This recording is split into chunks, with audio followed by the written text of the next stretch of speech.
Adventure and Pipeman on W4CY Radio.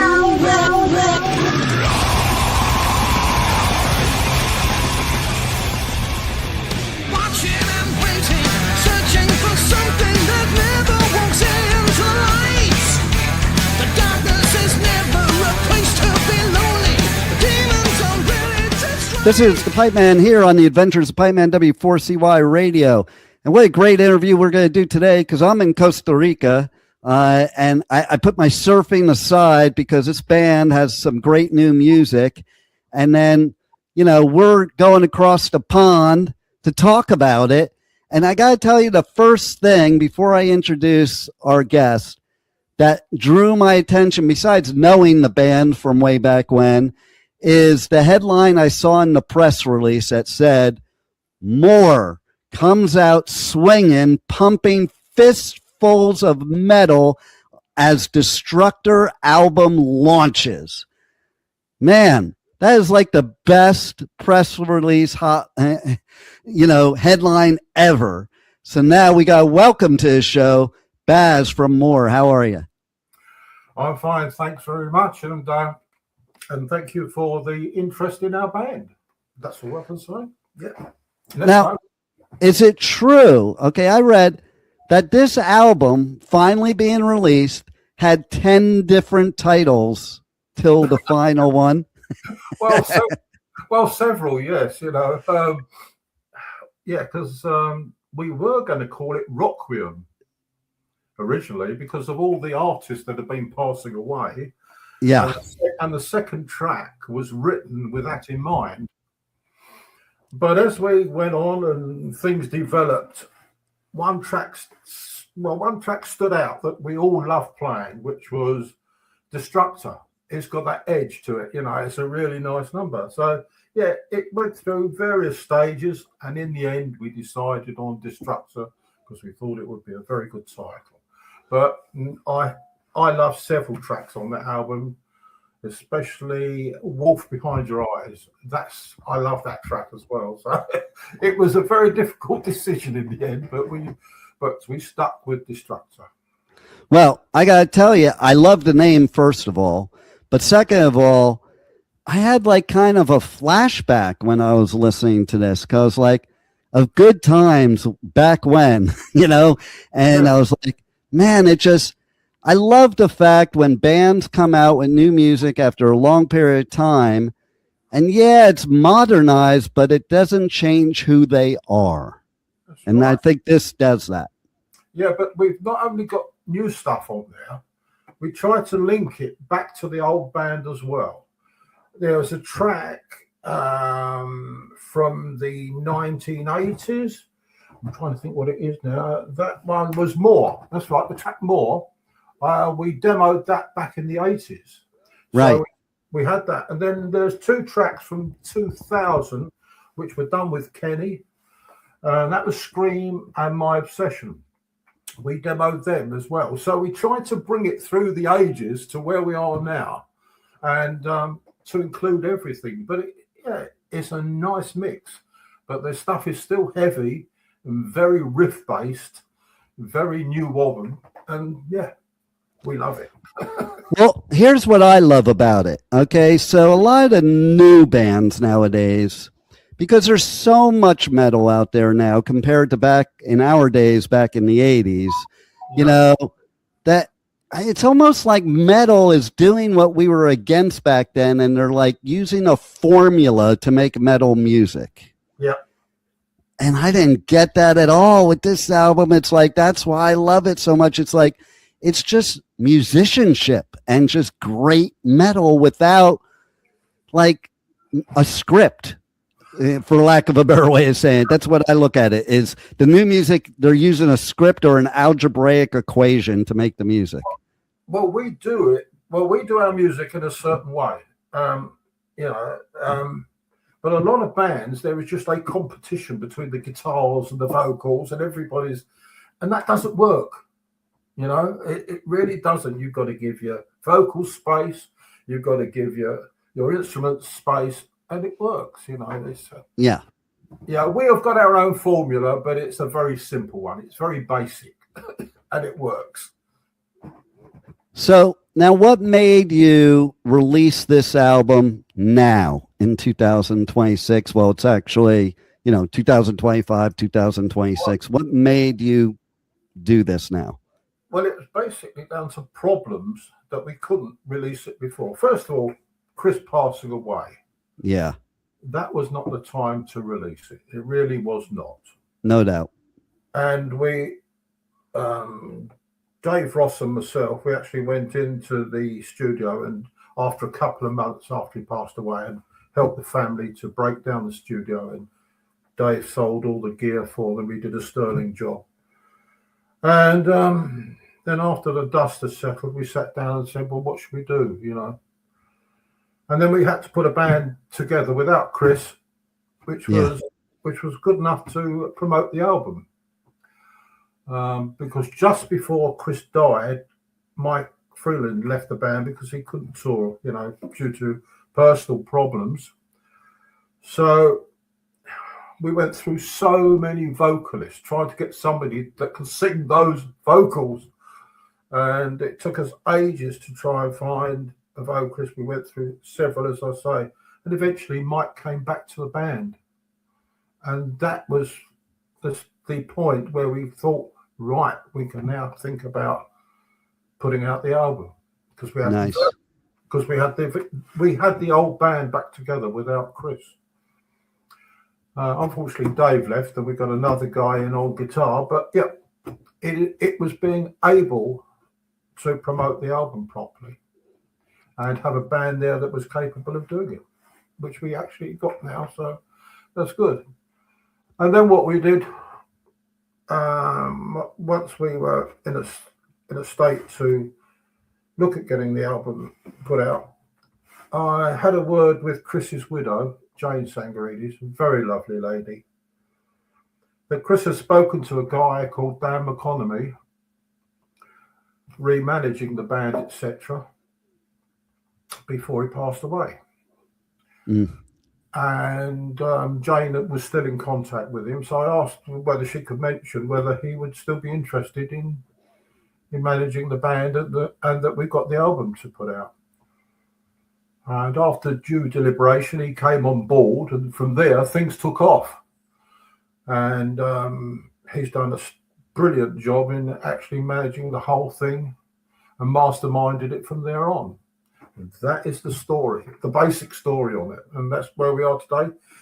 He sent it out to Mal Applebaum out in LA, and he did an amazing job on the mastering, and that's where we are.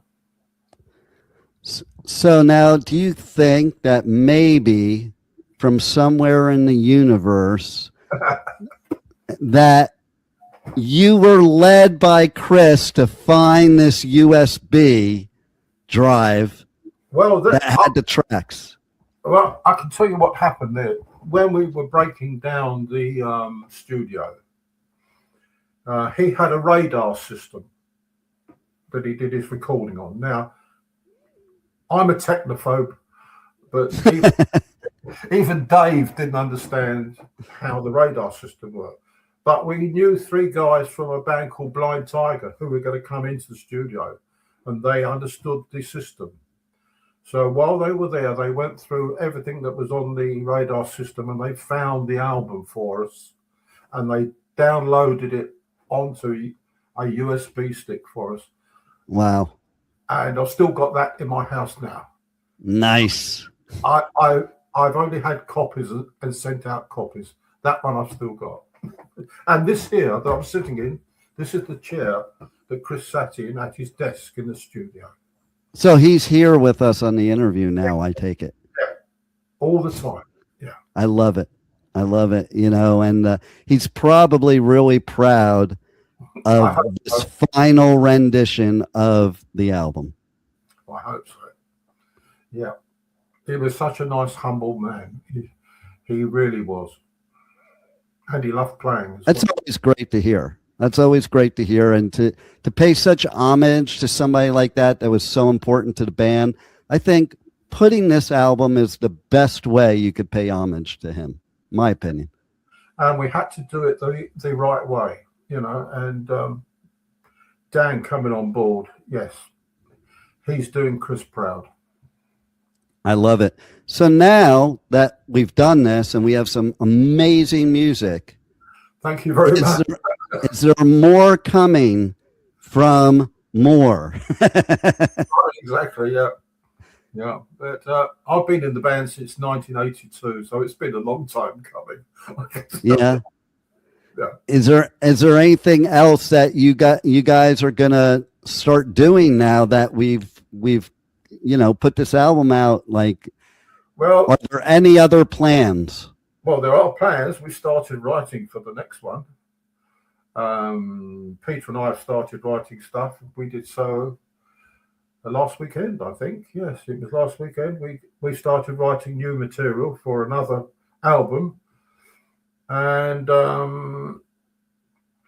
we're going to start at the Cart and Horses. We've got a gig on the 16th of May, which is for Paul Di'Anno's birthday and Paul Mario Day, which is Iron Maiden's first vocalist and our vocalist on the Warhead album, who passed away sadly recently. So doing that gig for him as well to honour him.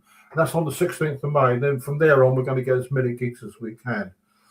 But but what we've been doing, we've been putting together the business side of the band just recently, because we decided to do our own label and everything. So we've had to set everything up, and there's been a lot of work behind the scenes. But yeah, we will be out there playing very shortly.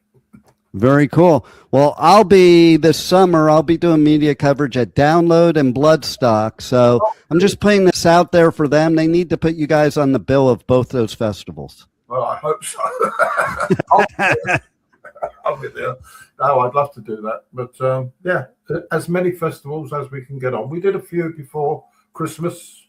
We did one in France. We headlined one in Holland. And we've done a couple of festivals in this country as well. So, yeah. Very cool. Well, everybody's got to check out the new music. How can they get a hold of the album? Oh, no.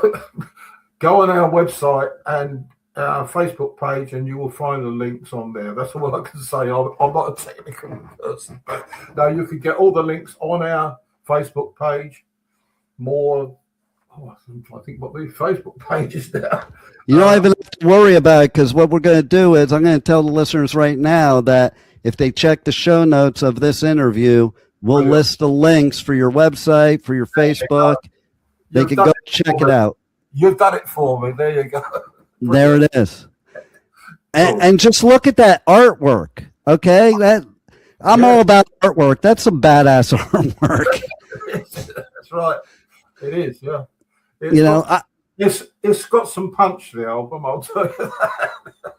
And that's the only way metal should be, and that's the only way more should be, in my opinion. And you have hit the nail on the head. Fully in your face. Right? I always am so happy when bands like you that have been around since I'm a teenager are doing this. I'm still a teenager. Right? If you would have asked me in the 80s if at almost 60 years old, I would be, interviewing metal bands from that time, I would have been like, you're nuts. The world's going to blow up in 1984 anyway. We won't be here. I wish I was 60. I know, right? I think about it. It's funny, too. When you were like 16, you couldn't wait to be an adult. And now I think, what an idiot I was. Like, I wish I could go back to those times again, too, because, man, there were some fun times in metal back then. There's fun times now, too, but that beginning time, and like you mentioned, Paul, people may not like me for this, but I am definitely Team Paul Di'Anno Maiden. Like, I like Bruce, but to me, the best Maiden album of all time is Killers, for sure. And it was a very sad when he passed away because I just thought he was amazing. Yeah, absolutely amazing. Well, Chris knew him well, so yeah. Yeah. And it is sad when you see stuff like, it is happening now. And even the fact that Oz, oh my God, whoever thought Oz would pass away, he outlived everybody. Yeah. I was thinking about him on the way to this interview, and I'll tell you why. Because I'm in Costa Rica, in a place where I'm in the jungle and dirt roads, and I have a quad. That's my main mode of transportation. And I was thinking on the way back to my place to do the interview, I'm like, wait a minute. The whole thing started when Oz crashed his quad. Now, I'll tell you something. Oz, he crashed his quad at the end of his garden where he used to live, and Chris had the garden which was opposite. They used to be neighbours. Whoa! Oh yeah. And I'll tell you something else as well. I walked into the studio one day, and Chris was mixing an album, and he said, "Who's that?" I don't know, sounds very familiar. He said, it's Ozzy. And that was on the Mountain album. I said, it's brilliant. It's a brilliant album that was. And it was there just mixing his voice. Yeah. Wow, that's cool. I have a cool Oz story too. Okay, so it was I don't remember, 80 something, but it was New Year's Eve. Yeah. And it was right before Randy died. Okay. Yeah. And I did that thing, I told my dad, hey, I'm going to sleep over my friend Bill's house. And Bill told his parents he was sleeping over my house. And we went to the Ozzy show. And we got to see Randy Rhoads, thankfully. Like, man, what an experience that was. But then we get home and we're by my house. And I lived on this place called Lake Lindero in Agoura, California. And you had like a hill going down in my backyard. Yeah. So we got home in the middle of the morning. So we decided to just sit at the bottom at the lake where my dad couldn't see us. Yeah. But, we were there to be able to go home. And this woman that's my next door neighbor. She comes out of the house. I never met her. No. And we're wearing all the Ozzy stuff. And she goes, oh, did you boys just go to Ozzy's show last night? We're sitting there thinking, should we even answer? We're in trouble now. We're busted. And we just like, okay, yeah, we did. She goes, stay right there. I want to get my husband. And we were like, oh, shit.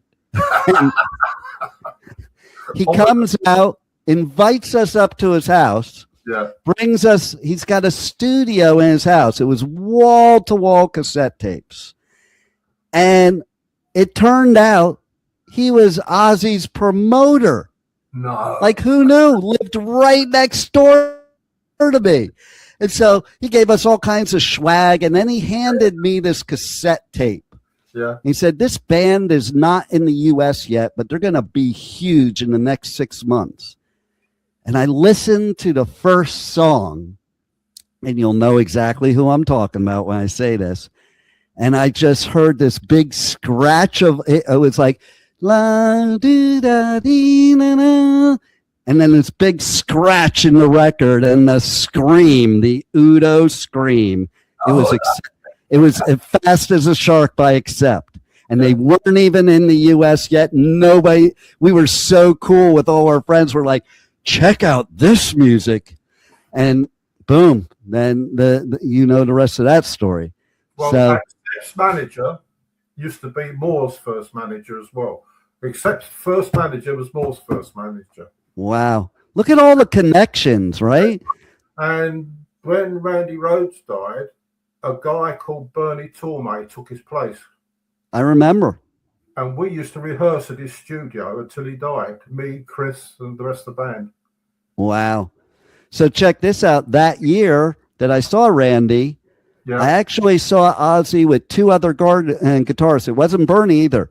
Brad Gillis, Yeah. And believe it or not, only played a couple shows, Pat Travers. Oh, yeah. You know, so like, see, this is what's cool about metal, this history here of how it's all started from the very beginning. Yeah. When I talk to kids today and it's like, they don't even know bands like Iron Maiden, I kind of scratch my head. Like, how are you a metalhead and not know who Iron Maiden is, you know? And it's true. It's like this evolvement that we've had.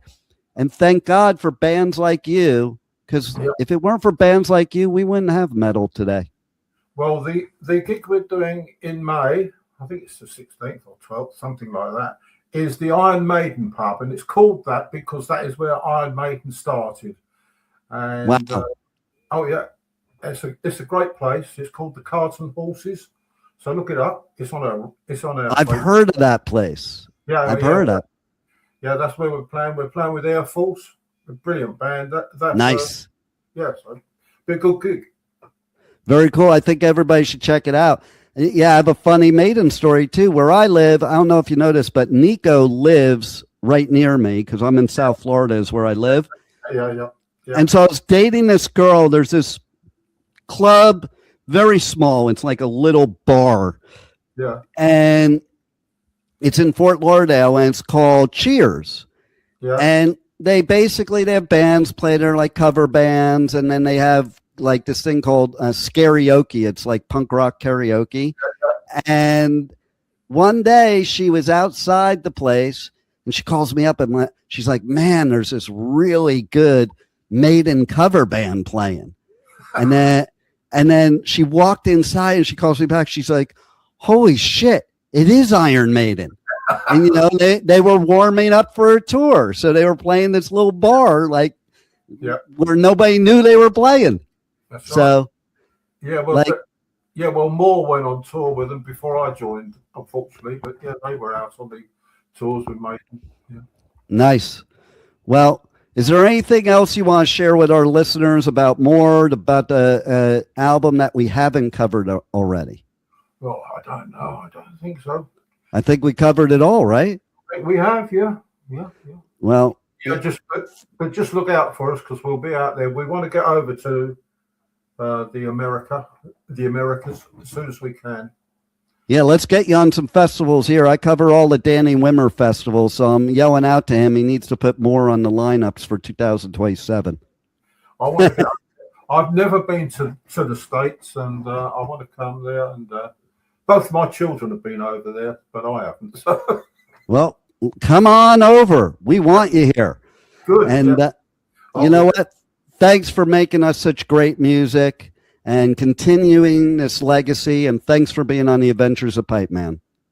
And thank you very much. And it's people like you that keep us going. Thank you very much. My pleasure.